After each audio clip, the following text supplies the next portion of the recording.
File को अपने पास रख रख के फिक्स डिपॉजिट वॉल्ट जैसे रखने वाले लोगों से मुझे बहुत नफरत और नाराजगी है। तुम जो निर्णय करना है करो, निर्णय करना क्या ये आपका अधिकार है, पर उसको डिले मत करो। Delay in construction, delay in decision, delay in land acquisition, delay in clearances, ये डिले ही हमको नुकसान कर रहा है। दिल्ली मुंबई का आज ही मैंने पढ़ा कि हमारा एक हाईवे 92 करोड़ लीटर फ्यूल की बचत करेगा दिल्ली और मुंबई के बीच में, और इससे पोल्यूशन कम होगा, और वो भी फ्यूल अगर निश्चित रूप से ग्रीन फ्यूल होगा तो और बचत होगी। परसों मुझे एक छोटा लड़का इंजीनियर मिला और उसने मुझे कहा कि ये जो हिल एरिया में जो लैंडस्लाइड्स होती है, इसमें मैं आपको एक उपाय बताता हूं। तो मैंने कहा क्या उपाय है? पहले मैं 30 की बात कर रहा था, पर जब तमिलनाडु की सरकार ने वर्ल्ड बैंक के सहयोग से 50% एक्सीडेंट और 50% डेथ कम कर ली है, तो मुझे लगा ये कठिन है पर असंभव नहीं है। अपने हमारी एक ट्री बैंक खोलेगा, इतने पेड़ लगाएगा, और जब अगर कोई पेड़ तोड़ने के लिए अगर आया तो एक पेड़ के बदले में 5 पेड़ हम लगाएंगे, और पेड़ बने तक तोड़ेंगे नहीं, ट्रांसप्लांट करेंगे। अब मुझे बहुत खुशी हुई, हमने वो मलेशियन टेक्नोलॉजी लाई, 120 मीटर तक बीच में पियर नहीं होगा। अब वो जो जिसने काम शुरू किया वो साल भर के लिए बुक हो गया। अब NHIDCL नॉर्थ ईस्ट में एक फैक्ट्री लगा रही है। पब्लिकली हिम्मत के साथ कहता हूं कि 2024 समाप्त होगा तो Indian road, national highway America के स्टैंडर्ड के बराबर होंगे, ये मैं बताता हूं। और मुझे इसका विश्वास इसलिए है कि मेरा आपके ऊपर विश्वास है।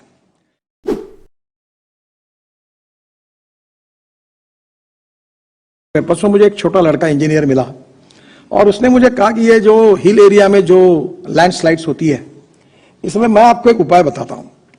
तो मैंने कहा क्या उपाय है? तो बोले आप एक कंक्रीट का प्रीकास्ट ब्लॉक वहां डाल दो, और अगर ऊपर से पहाड़ गिर गया तो उसके ऊपर गिरेगा तो लोग तो नहीं मरेंगे। तो मुझे आइडिया पसंद है, मैंने तुरंत अतुल कुमार जी को फोन करके कहा कि इसको ये सुनो। और कभी कभी ऐसी बात होती है कि बहुत सीधा से सोचना होगा। अनैसे लीना जी यहाँ उपस्थित है, और मैं भी इस बात के लिए बहुत ही चिंतित हूं कि हमारी जो 3 पिलर है उसमें economy, ethics and ecology and environment. और इकोलॉजी एंड इन्वायरमेंट में हमारे लिए बहुत प्रॉब्लम है, पोल्यूशन बढ़ रहा है। भी मुझे हैबिट है कि भाई मैं एग्रीकल्चर और ग्रीनरी में इसमें मेरा इंटरेस्ट है, पर कल कोई इंजीनियर को बोले कि पेड़ लगाओ तो उसका इंटरेस्ट होना स्वाभाविक उतना नहीं होगा, क्योंकि उसका एक्सपर्टाइज वो नहीं होता।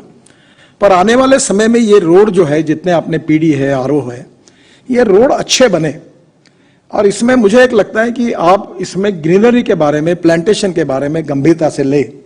और हम एनवायरमेंट मिनिस्ट्री को हम रिक्वेस्ट करेंगे कि NHI अपने हमारी एक ट्री बैंक खोलेगा, इतने पेड़ लगाएगा, और जब अगर कोई पेड़ तोड़ने के लिए अगर आया तो एक पेड़ के बदले में 5 पेड़ हम लगाएंगे, और पेड़ बने तक तोड़ेंगे नहीं, ट्रांसप्लांट करेंगे।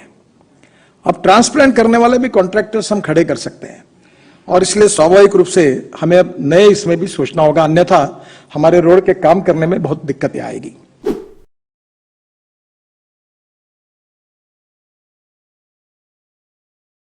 मैं जहां से आता हूं वहां 10,000 किसानों ने आत्महत्या की है, और इसलिए किसान मर गए क्योंकि पानी नहीं है। और पानी मिलने के बाद क्या हुआ, वहां का सोशियो इकोनॉमिक इंपैक्ट जो है वो इतना बड़ा है कि जहां किसान आत्महत्या कर रहे थे वहां नींबू के, लेमन के बगीचे तैयार हुए, उनका पर कैपिटा इनकम बढ़ा। 22,000 कुएं चार्ज हो, 1 घंटा पानी मिलता था वहां 24 घंटे मिलने लगा। ये जो पंजाब राव एग्रीकल्चर यूनिवर्सिटी है उसमें 10,000 एकड़ खेती थी, मुश्किल से 1,000 एकड़ पे इरिगेशन होता था, पर हमने जो 34 तालाब बना के दिए हैं, अब उनका पूरा 10,000 एकड़ का इरिगेशन होगा। 24 घंटे इतना पानी उनको मिल गया। वाइस चांसलर और सब उनके अधिकारी गदगद हो गए, और उनको तो पानी मिला, पर उसके कारण बाजू वाले कम से कम 15-20 गांवों का पानी का प्रॉब्लम सॉल्व हुआ। अभी मैंने मराठी में कहा था, वो हिंदी में यह है कि दौड़ने वाले पानी को चलने के लिए लगाओ, चलने वाले पानी को रुकने के लिए लगाओ, और रुके हुए पानी को जमीन को पीने के लिए लगाओ। गांव का पानी गांव में, खेत का पानी खेत में, घर का पानी घर में।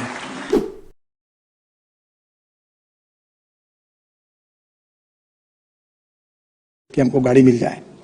ग्रीन हाइड्रोजन की बात कर रहा था, तो मेरी पत्नी MSc है, वो भी फूड एंड न्यूट्रिशन में, पर काफी सामाजिक काम करती है। तो एक दिन उसने मुझे कहा कि आप कैसी बात करते हो, आप बोलते हो कि पानी से हाइड्रोजन निकलेगा, हाइड्रोजन से गाड़ी चलेगी, आपके बात पर मेरा ही विश्वास नहीं बैठता तो देश का, जनता का कैसे बैठेगा।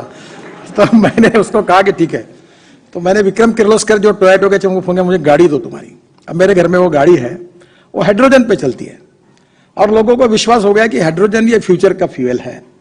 तो ये जो लीना नंदन जी जहां काम करती है उनके लिए ये एयर पोल्यूशन, वाटर पोल्यूशन और साउंड पोल्यूशन ये सबसे बड़ी समस्या है। और हम लोग जितने रोड बना रहे हैं उतनी गाड़ियों की संख्या बढ़ा रहे हैं। यानी आने वाले समय में ऐसी स्थिति है कि 70% गुड्स ट्रैफिक रोड पर है और 90% पैसेंजर ट्रैफिक रोड पर है। और ये 26 ग्रीन हाईवे पूरे होंगे, जिसका उल्लेख अभी हमारे जनरल साहब ने किया था।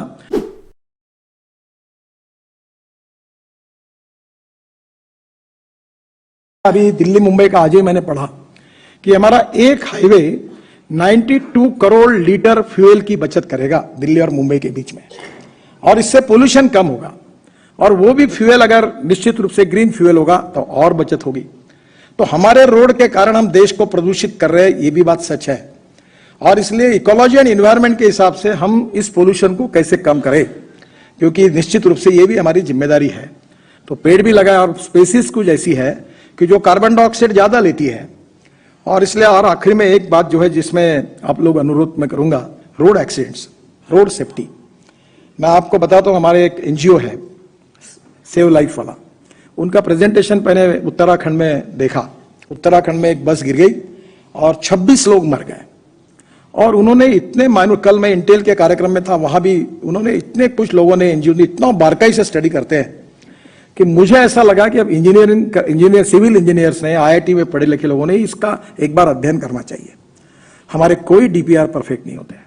इतने लोग मर रहे हैं, कितने एक्सीडेंट्स हो रहे हैं, 5 लाख एक्सीडेंट्स होते हैं, 3.5 लाख लोग जख्मी हो जाते हैं, 1.5 लाख लोग मर जाते हैं। और 18 से 34 वयोवर्ग के 60% से ज्यादा लोग हैं, यंग लड़के मर जाते हैं।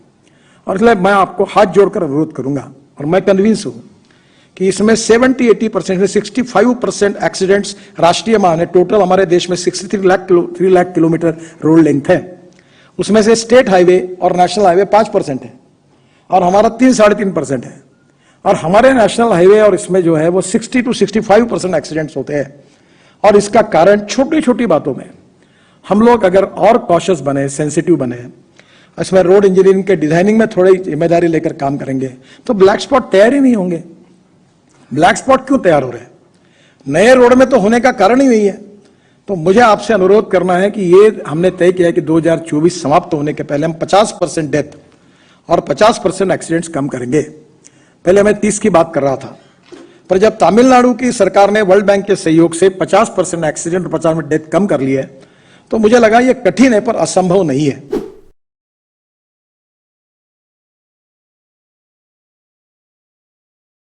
प्रीकास्ट की बात हुई।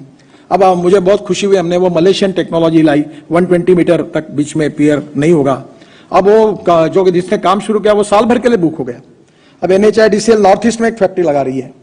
तो क्वालिटी ऑफ कंस्ट्रक्शन को इंप्रूव करना और कॉस्ट ऑफ कंस्ट्रक्शन को कम करना, आज भी मुझे पर्सनली लगता है कि कॉस्ट ऑफ कंस्ट्रक्शन बहुत ज्यादा है, और इसको हम लोग कम से कम 50% तक और कम कैसे कर सके विदाउट कॉम्प्रोमाइज द क्वालिटी, ये भी हमको सोचना होगा।